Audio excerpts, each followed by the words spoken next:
Hey, folks. So I'm Rich Byrne, and a lot of people have been chatting in the last hour or so on Twitter about Padlet. Really, in the last 24 hours about Padlet, but I jumped into the conversation in the last hour, and I've been going back and forth with a lot of people about it. So Padlet, for those of you who don't know yet, has announced that they're changing their pricing structure. They've always had a premium account, but I think very few people even knew that existed, and even fewer people used it. So, in the last 24 hours, Padlet has announced that the free account, which they're calling the basic plan, will now only allow you to have three more Padlet walls than whatever you currently have. So, in my case, in my account, I had 154 Padlet walls, and now I'm only going to be able to have 157. If you had 3 Padlet walls at the beginning of today, your new limit is 6. If you had 0 at the beginning of today, your new limit is 3. And it appears that if you delete some of your old ones, so let's say you had 6 and you delete 3 of them, your new limit is then 3. Or if you had 10 and you delete 3 of them, your new limit goes down with that. So yeah, so there are people who are complaining that the pricing structure is going to be way too expensive. The new pricing structure for the paid plan is $8.95 a month or $99 a year for access to unlimited Padlet walls and all of the features. Now, $100, so $100 a year, let's call it. And a lot of people are saying that's way too much money. And I understand that. And, I agree. I think for what it is, it might be a little bit pricey. Unless you're using it on a consistent daily basis, I think it might be a little bit pricey. So, why do services like this change? I will give Padlet credit for this. They have said straight up, we had to change our business model because we weren't making enough money to keep the lights on. Pretty much is that's my phrasing on it, but that's essentially what they're saying. They got so popular that their business model couldn't support all the free accounts that they had. So that's kind of an instructive piece for us as users of free services.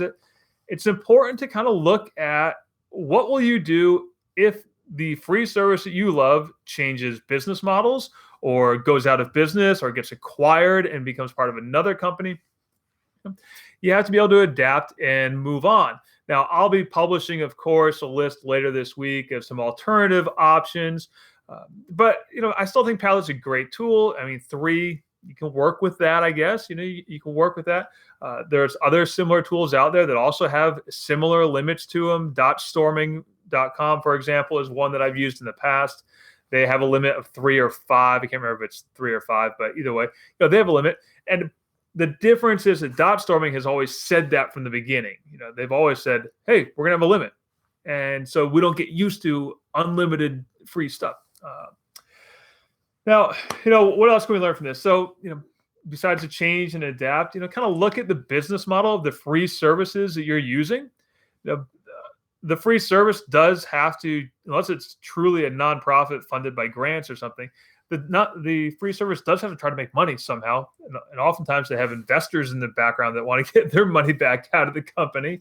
So I kind of when I look at free tools, I kind of look and see what's the business model.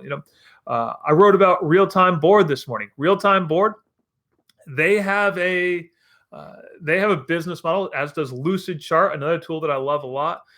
They both have business models that are focused on selling to businesses. Then they have an education plan, which is kind of their philanthropic outreach. Their education plan is free, but it's subsidized or funded by their, by the plans that they sell to businesses. Other free services stay in business by using a lot of ad revenue. ABC.com, their mobile apps are not free, but their website is free, and it's supported entirely by ad revenue. ClassTools.net, my friend Russell Tarr's great site, supported mostly by ad revenue. And so that's the way it goes. Oh, and so those are my thoughts about Linowit. Linowit's good. Anthony just chimed in with Lino. That's a good alternative. I'll make sure I put together a list and publish that soon, although I'm doing a webinar in about 15 minutes, so I won't be able to do it right away.